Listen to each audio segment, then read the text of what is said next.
Hello students, हम लोग exercise 6.5 पे और क्वेश्चन नंबर है 31। क्या करा, if the point A B and C are collinear and 2b plus C equal to 4 find the value of B and C. चलिए देखते हैं।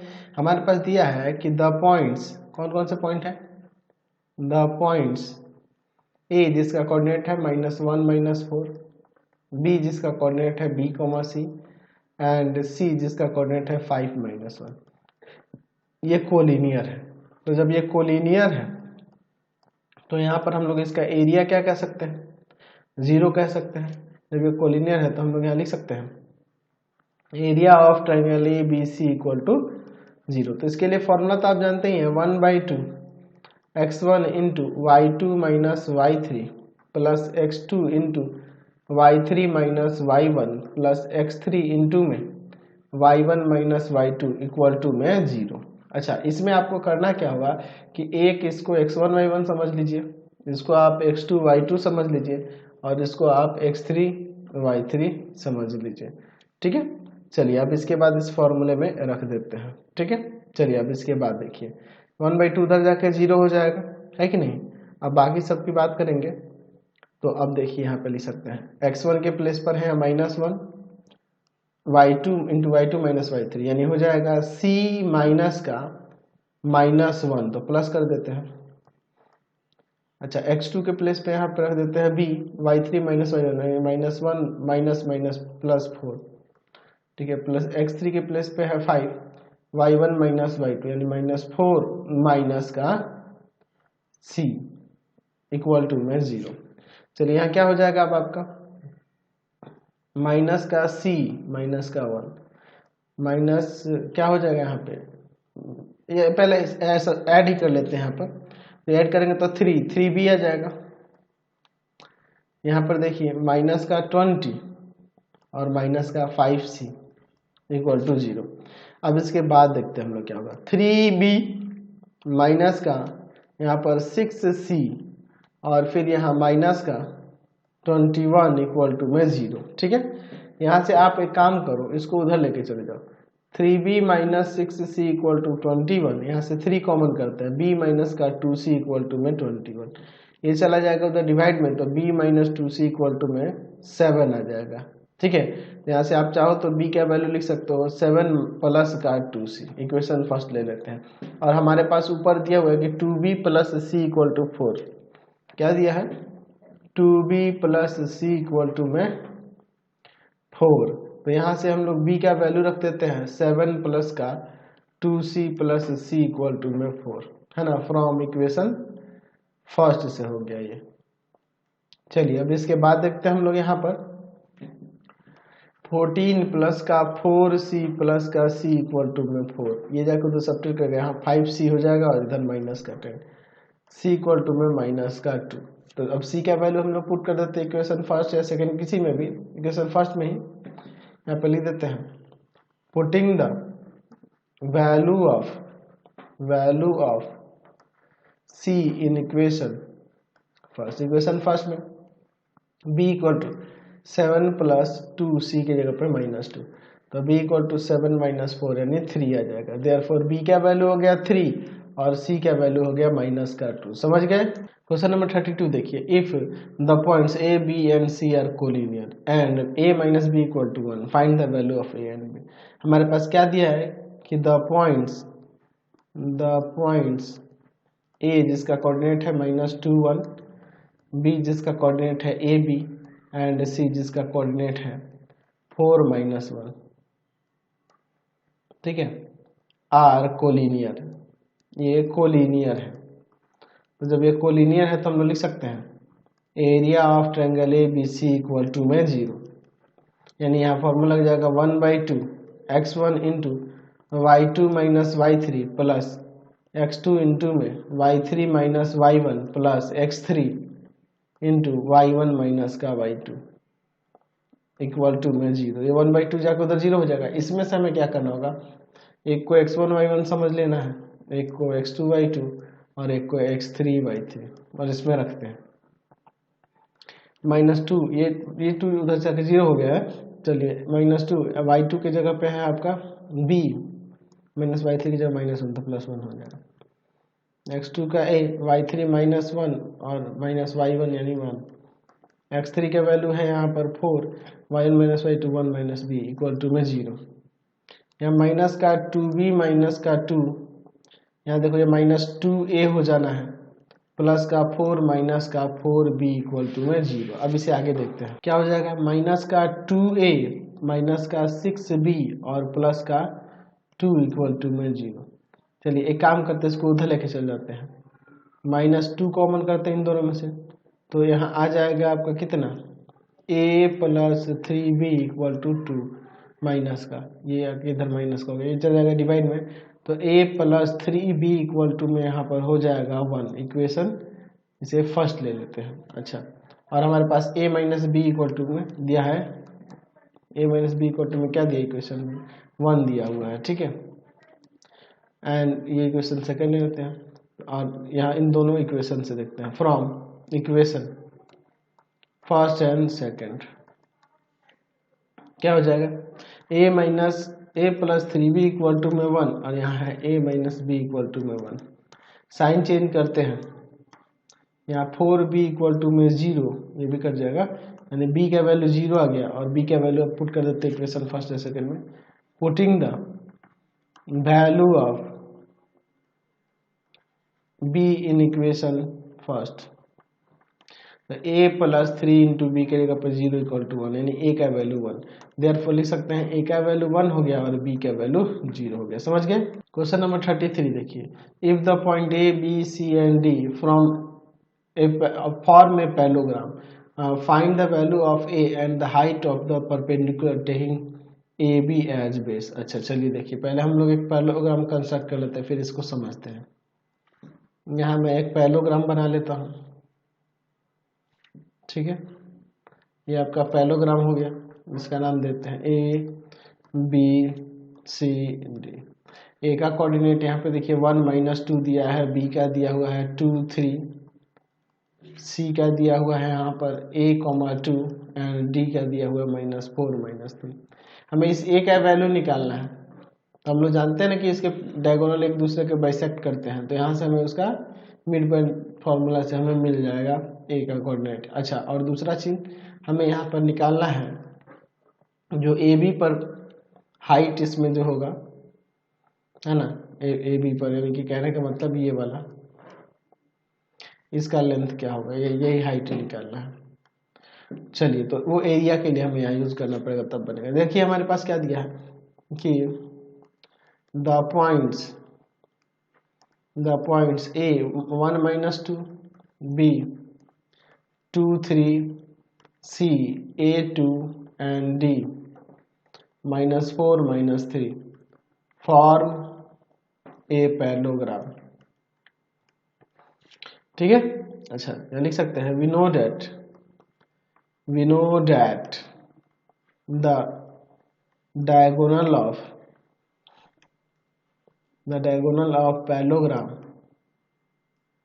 diagonals of parallelogram bisect each other। इसका मतलब लिख सकते हैं कि O is the midpoint of कौन कौन सा डायगोनल AC एंड BD। तो जब ये मिड पॉइंट हो गया तो हम मिड पॉइंट फॉर्मूला से लिख सकते हैं कि 1 + a/2 - 2 + 2/2 इक्वल टू में -4 + 2/2 और -3 + 3/2। तो दोनों का x कोऑर्डिनेट को सिर्फ इक्वल कर देंगे तो हो जाएगा, हमें बाकी से मतलब थोड़ा है। 1 + a/2 इक्वल टू में -4 + 2/2, y से तो मतलब नहीं, हमें सिर्फ a का ही ना वैल्यू निकालना है। चलिए, तो 1 + a इक्वल टू में -2, ये जाकर उधर माइनस हो जाएगा, a का वैल्यू -3 आ जाएगा, यानी अब c का कोऑर्डिनेट हो गया -3, 2। अभी हमें देखो यहाँ पे इसके एरिया से मतलब रखना होगा, क्योंकि देखो हमें क्या करना है, इसका ये परपेंडिकुलर हाइट निकालना है, तो हमें इसके डायगोनल निकालने होंगे और ये ए बी निकालना होगा, तीनों को निकालना होगा, जरूरत पड़ेगी इसकी, इसलिए मैं यहाँ कह रहा हूँ। चलिए, ए बी क्या हो जाएगा, यहाँ हो जाएगा 2 - 1 का स्क्वायर प्लस में 3 - +2 का स्क्वायर। चलिए क्या हो जाएगा, 1 का स्क्वायर + 5 का स्क्वायर, यानी आ जाएगा यहाँ पर 1 प्लस का 25, तो √26 हो जाएगा। तो ये तो रहा ए बी। हमें ए सी भी निकालना होगा और बी डी भी निकालना होगा एरिया निकालने के लिए। ए सी के लिए √अंडर क्या हो जाएगा, यहाँ पे ध्यान से देखिएगा, -3 - 1 का स्क्वायर प्लस 2 प्लस 2 का स्क्वायर। चलिए सॉल्व करते हैं। -4 का स्क्वायर 16, या 4 का स्क्वायर 16, 32 यानी कि 4√2 आ जाएगा। अच्छा बी डी की बात कर लेते हैं, BD की बात कर लेते हैं, डायगोनल BD की। ध्यान से देखिएगा, -4 - 2 का स्क्वायर -3 - 3 का स्क्वायर, -4 - 2 का स्क्वायर प्लस -3 - 3 का स्क्वायर,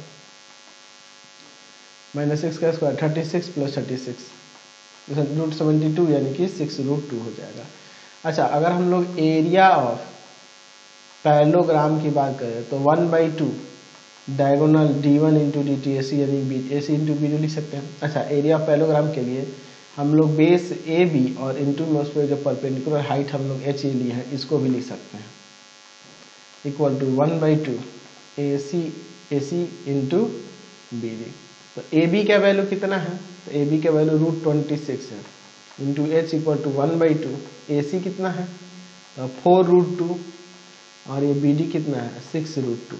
चलिए अब इसके बाद हम लोग देखते हैं, ये चला जाएगा डिवाइड में, आप इसे काट दो ना, हो जाएगा 2√2 इंटू 6√2 बाई में √26। ये √2 से हम लोग इसको काट देते हैं √13 टाइम्स में, है ना जी। तो H इक्वल टू में क्या हो जाएगा, करस्पॉन्डिंग हाइट क्या हो जाएगा 12√2 बाई में √13 यूनिट। तो यही तो हमें निकालना था, हमने निकाल दिया। क्वेश्चन नंबर 34 देखिए क्या कह रहा है, A, B and C are the three vertex of parallelogram ABCD. If E is the midpoint of DC, find the area of ADE. चलिए देखते हैं, पहले हम लोग एक पैरेललोग्राम बना लेते हैं, फिर इस क्वेश्चन को देखा जाएगा, समझा जाएगा। चलिए यहाँ पर मैं एक पहले पैरेललोग्राम बना लेता हूँ। ये पैरेललोग्राम हो गया, इसका नाम देते हैं यहाँ पर A, B, C, D। A का कोऑर्डिनेट है यहाँ पर 6, 1, बी का कोऑर्डिनेट है 8,2, सी का कोऑर्डिनेट है यहाँ पर 9, 4। अच्छा डी का नहीं है तो हम लोग एक्स वाई सपोज कर लेते हैं, आगे हमें यूज करना होगा। देखिए क्या कह रहा है, आगे क्या है आपके क्वेश्चन में कि E is the mid point of D C. अच्छा ई यहाँ का मिड पॉइंट है, राइट। तो हमें क्या करना है, find the area of A D E, A D E, A D E, A D इसका एरिया निकालना है, ठीक है, बात को समझ रहे हैं ना।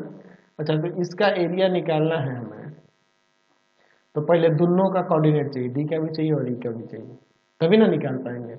तो एक काम करते हैं, पहले तो डी से शुरू करते हैं, समझ रहे हैं ना। पहले डी का कोऑर्डिनेट निकालते हैं, तो हम जानते हैं कि डायगोनल एक दूसरे को बाइसेक्ट करता है, उसी से हमारा मिड पॉइंट फार्मूला से हमारा डी का कोऑर्डिनेट निकल जाएगा, फिर ई इसका मिड पॉइंट है तो इससे निकल जाएगा, बन जाएगा इससे आसानी। चलो देखते हैं, यहाँ पर दिया है ए जिसका कोऑर्डिनेट है 6, 1, बी 8,2, यहाँ लेट कर देते हैं, सी जिसका कोऑर्डिनेट है 9, 4 एंड डी जिसका कोऑर्डिनेट है X Y are the vertex of parallelogram ABCD। ठीक है, we know that the diagonal of parallelogram bisect each other, एक दूसरे को बाइसेक्ट करते हैं, therefore लिख सकते हैं कि O is the midpoint of, क्या हो जाएगा, BD and AC। चलिए तो यहाँ पे हो जाएगा x + 8/2 y + 2/2 इक्वल टू में 6 + 9/2 एंड 1 + 4/2। अब इसके बाद देखिए दोनों को x कोऑर्डिनेट और y कोऑर्डिनेट को इक्वेट कर देते हैं, x + 8/2 इक्वल टू में 6 + 9/2, y + 2/2 इक्वल टू में 1 + 4/2। यहाँ 2 से 2, यहाँ 2 से 2 कट गया। ये देखिए x + 8 इक्वल टू में इधर हो जाएगा आपका 15, है ना, ये जाकर तो सब्ट्रैक्ट करेगा x का वैल्यू 7, y + 2 इक्वल टू में हो जाएगा इधर 5, यानी y का वैल्यू आ जाएगा 3। तो यहाँ पे आप कह सकते हैं कि डी का कोऑर्डिनेट जो हो गया, यहाँ डी का कोऑर्डिनेट हो गया 7,3, 7,3। अच्छा, अब इसके बाद देखिए कह रहा है कि E is the mid point of DC। Question में दिया है ना जी। चलिए, तो E का कोऑर्डिनेट क्या हो जाएगा, 7 + 9/2 और 3 + 4/2, कितना हो जाएगा यहाँ पर, कितना हो जाएगा यहाँ पर, तो यहाँ ये आ जाएगा आपका, अब क्या आ जाएगा यहाँ पर, तो ये आ जाएगा आपका 16/2 यानी कि 8, देख रहे हैं ना जी, 8 हो जाएगा, ठीक है। और यहाँ पर हो जाएगा 7/2, तो इसका कोऑर्डिनेट आ गया 8,7/2। अब ADE का एरिया निकालना है, तो चलिए आगे देखते हैं। तो यहाँ देखिए आपको क्या करना होगा, ये एज ए x1y1, ये एज ए x2y2 और ये एज ए x3y3। चलिए देखते हैं एरिया ऑफ ट्रायंगल के लिए, एरिया ऑफ ट्रायंगल के लिए फॉर्मूला क्या होता है, बहुत बार हम लिख चुके हैं, 1/2 x1 into y2 minus y3 plus का x2 इंटू में y3 माइनस y1 फिर इन प्लस x3 इंटू में y1 माइनस y2। चलिए अब इसके बाद देखते हैं, तो एरिया ऑफ ट्रायंगल ADE की बात करेंगे, क्या हो जाएगा, 1/2 x1 के प्लेस पे है 6, y2 माइनस y3 यानी कि 3 - 7/2 प्लस x2 यानी आ जाएगा 7, y3 माइनस y1 7/2 माइनस का 1, ठीक है।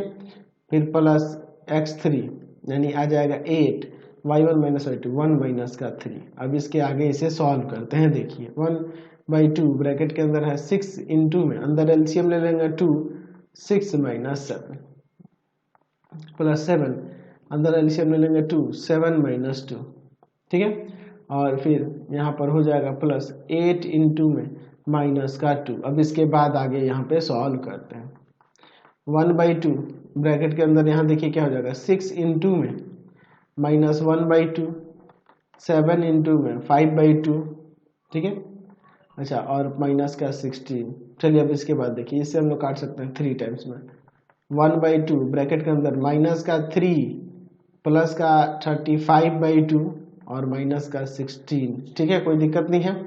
चलिए अब आगे इसे हम लोग यहाँ पर देखते हैं क्या होता है, 1/2 इंटू में 35/2 माइनस का 19, 1/2 अंदर एलसीएम ले लेते हैं 2, 35 माइनस का 38 आ जाएगा, 1/2 इंटू में माइनस का 3/2 यानी आ जाएगा 3/4। एरिया है तो स्क्वायर यूनिट पॉजिटिव में ही लेंगे क्योंकि एरिया है ना जी। चलिए ये निकल गया, समझ गए। नंबर देखते हैं 35, यहाँ पे दिया if D E and F R the mid point of the side of triangle ABC find the area of triangle ABC. चलिए हम लोग यहाँ पे एक ट्रायंगल एबीसी पहले ले लेते हैं, ठीक है, इसे लिख देते हैं ABC। इसके साइड के मिड पॉइंट AB का यहाँ मिड पॉइंट है आपका D, BC का है आपका E और इसका है F। इनके कोऑर्डिनेट दिए हुए हैं मिड पॉइंट के, ठीक है। तो क्या क्या दिए हुए जी, D का दिया है माइनस का 1/5, 5/2, ठीक है। अच्छा, और इसमें कुछ गलत लग रहा है, देखिए ना, अगर हम लोग D के कोऑर्डिनेट यहाँ -1/5 नहीं होना चाहिए, -1/2 होगा, ठीक है। इसको आप बुक में सुधार लेंगे, ठीक है। मुझे पहले ही गलत लगा था, यहाँ पे -1/2 होगा क्योंकि 5 रहेगा तो फ्रैक्शन में ही आ जाएगा, तो इसे -1/2 होगा, ठीक है। E का यहाँ पर दिया हुआ है 7,3 और F का है आपका 7/2, 7/2, बुक में सुधार लेंगे, ठीक है। चलिए, तो ये मिड पॉइंट है ट्रायंगल ABC के। तो हम लोग A के कोऑर्डिनेट ले लेते हैं x1 y1, B का x2 y2 एंड C का x3 y3। तीनों का कोऑर्डिनेट निकाल के तब ना एरिया निकालेंगे। चलिए, तो हम लोग यहाँ देख रहे हैं कि दिया हुआ है कि D जिसका कोऑर्डिनेट है -1/2, 5/2, ठीक है, E जिसका कोऑर्डिनेट है 7, 3 एंड F जिसका कोऑर्डिनेट है 7/2, 7/2 are the mid points of sides of triangle ABC. अच्छा, ए का कोऑर्डिनेट हमने यहाँ पे ले लिया है x1 y1, बी के लिए ले लिया है x2 y2 एंड सी के लिए ले लिया है x3 y3। ये हमने सपोज कर लिया, ठीक है। चलिए अब इसके बाद हम लोग आगे देखते हैं। अच्छा, जब ये मिड पॉइंट है तो हम लोग पहले अगर देख डी से शुरू करते हैं। D is the mid point of A B. A B का मिड पॉइंट है तो यहाँ से लिख सकते हैं हम लोग इसको x1 plus x2 by 2 y1 plus y2 by 2 equal to में -1 बाई 2 5 बाई 2। इक्वेट करेंगे x कोऑर्डिनेट के, y कोऑर्डिनेट के। तो यहाँ पे x1 plus x2 equal to में आ जाएगा -1, 2 से 2 कट जाएगा, और y1 plus y2 equal to आ जाएगा 5। ठीक है, इक्वेशन फर्स्ट और इसको इक्वेशन सेकंड। नाउ देखते हैं ई की बात करते हैं। E is the mid point of B C. E B C का मिड पॉइंट है तो हम लोग यहाँ से लिख सकते हैं x2 plus x3 by 2 y2 plus y3 by 2 equal to में 7 कितना है जी, ये 3 है ना, 7, 3। तो यहाँ x कोऑर्डिनेट के, y कोऑर्डिनेट के। तो x2 plus x3 equal to में 14 इक्वेशन थर्ड ले लेते हैं, और फिर y2 plus y3 equal to 6 equation fourth ले लेते हैं। अब सिमिलरली ऐसे ही f को बात कर लेते हैं। f is the mid point of A C. तो यहाँ पे हो जाएगा x1 plus x3 by 2 y1 plus y3 by 2 equal to में 7 बाई 2 x कोऑर्डिनेट के, y कोऑर्डिनेट के इक्वल करेंगे। तो x1 plus x3 equal to में आ जाएगा 7, y1 plus y3 equal to में आ जाएगा यहाँ पर कितना 7। इक्वेशन यहाँ पर इसको ले लेते हैं फिफ्थ और इसको ले लेते हैं सिक्स्थ। अब इसके बाद हम लोग देखते हैं, ठीक है, from equation first, third and fifth. चलिए इन तीनों से देखते हैं। यह है आपका x1 plus x2 equal to -1, x2 plus x3 equal to में 14 और x1 plus x3 equal to में 7। अब इसके बाद देखिए क्या करते हैं। अच्छा, इन दोनों को ऐड करके इसमें से इसको सब्ट्रैक्ट कर लेते हैं। तो देखो क्या हो जाएगा, x1 plus x2 plus x2 plus x3 minus x1 minus x2 equal to -1 plus 14 -7। यहाँ देखिए ना, x1 से x1 कट जाएगा, यहाँ x3 है ना जी, x3 से x3 हटा देंगे, 2x2 इक्वल टू में क्या हो जाएगा, यहाँ पे ये सब्ट्रैक्ट करेंगे 7 में से 6, इसको ले जाएंगे डिवाइड में, तो x3 का वैल्यू आ जाएगा 2, 2 3 जा 6, 3 आएगा, सॉरी x2 का वैल्यू क्या आ जाएगा 3, x2 का 3 आ गया। तो x1 का क्या हो जाएगा, x2 का वैल्यू इसमें 3 रखेंगे, 3 जाकर उधर माइनस का, यानी x1 -4 हो जाएगा। अच्छा, x3 क्या होगा, तो अगर हम लोग x1 का वैल्यू यहाँ माइनस का 4 रखें तो उधर जाके वो प्लस का हो जाएगा, यानी 11 आ जाएगा, है कि नहीं। चलिए अब इसके बाद देखते हैं, तीनों निकल गया। अब देखते हैं from equation second, fourth and sixth. Second equation देखिए क्या है, सेकेंड इक्वेशन है अब y1 plus y2 equal to 5, y1 plus y2 equal to 5। Fourth है y2 plus y3 equal to 6, और सिक्स्थ है y1 plus y3 equal to में 7।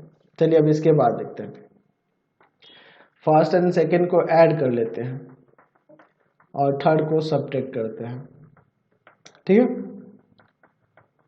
अब इसके बाद देखिए, यहाँ पर आपका y1 से y1 गया, y3 से y3 गया, 2y2 इक्वल टू में यहाँ पर कितना आ जाएगा, यहाँ पर 5 6 11 11 में 7 गया 4, इसको ले जाएंगे डिवाइड में, तो y2 का वैल्यू 2 आ जाएगा। y2 का 2 अगर इसमें रखते हैं, उधर ले जाकर सब्ट्रैक्ट करेंगे तो y1 का 3 आ जाएगा, y1 का 3 इसमें रख देते हैं और उधर ले जाकर सब्ट्रैक्ट करेंगे तो y3 का 4 आ जाएगा, ठीक है। तो निकल गया। तो अब हम लोग जो ट्रायंगल फॉर्म हो रहा है, ट्रायंगल ABC, उसके बारे में अगर बात करें मैं यहीं पे छोटा सा ट्रायंगल बना लेता हूँ, है ना, याद रखने के लिए। ए बी सी, तो ए का कोऑर्डिनेट x1 y1 था, तो ए माइनस का 4 और y1 कितना है 3। ये इसे हम लोग x1 y1 नहीं कर रहे थे। बी के कोऑर्डिनेट की बात करते हैं, x2 y2 था, तो बी का x2 कितना है 3 है, और y2 कितना है y2 2। सी का x3 y3, तो x3 कितना है 11 और y3 कितना है 4। चलिए अब इसका एरिया निकाल देते हैं। तो area of triangle A B C direct लिख देते हैं 1/2, फॉर्मूला तो जानते ही हैं, x1 के प्लेस पे है -4, y2 माइनस y3, ये y2 है, ये x2 है, ये y2 है, ये x3 है, y3 है, y2 माइनस y3 यानी कि 2 - 4 plus x2 3, y3 minus y1 plus x3 y1 minus y2। चलिए अब आगे सॉल्व करते हैं। 1/2 अंदर माइनस का 4 इंटू में माइनस का 2 प्लस 3 इंटू में 1 प्लस 11 इंटू में 1। आगे सॉल्व करते हैं। 1/2 यहाँ पर 8 हो जाएगा, 4 2 जा 8 प्लस का 3 और प्लस का 11। 1/2 इंटू में 22, ये कट जाएगा 11 टाइम्स में, तो 11 स्क्वायर यूनिट इसका आंसर आ गया 11 स्क्वायर। तो आज की क्लास में इतना ही। ये आपका एक्सरसाइज कंप्लीट हो गया। आपको हमारे 3 चैनलों को सब्सक्राइब करना होगा। पहला है path finder classes Chhapra, path finder classes Chhapra. दूसरा आपके पास भारती भवन रविकांत सर, भारती भवन रविकांत सर, रविकांत सर। और तीसरा चैनल है Ravikant sir, Ravikant sir RD Sharma solutions, RD Sharma solution. तीनों चैनल को सब्सक्राइब कर लेंगे और इससे रिलेटेड वीडियो के लिए सीधे डिस्क्रिप्शन में जाएंगे। इससे रिलेटेड नोट्स के लिए गूगल पे जाकर सर्च करेंगे www.ravikantsir.in और यहाँ जाकर आप सभी क्लासेस के नोट्स और उनके पीडीएफ को डाउनलोड कर सकते हैं, पढ़ सकते हैं। इंस्टाग्राम और फेसबुक पे जाकर पाथ फाइंडर क्लासेस छपरा को लाइक एंड फॉलो करना नहीं भूलेंगे। Thanks for watching the video. Comment करके जरूर बताया करें कि हमारे चैनल के वीडियोज आप सभी को कैसे लगते हैं।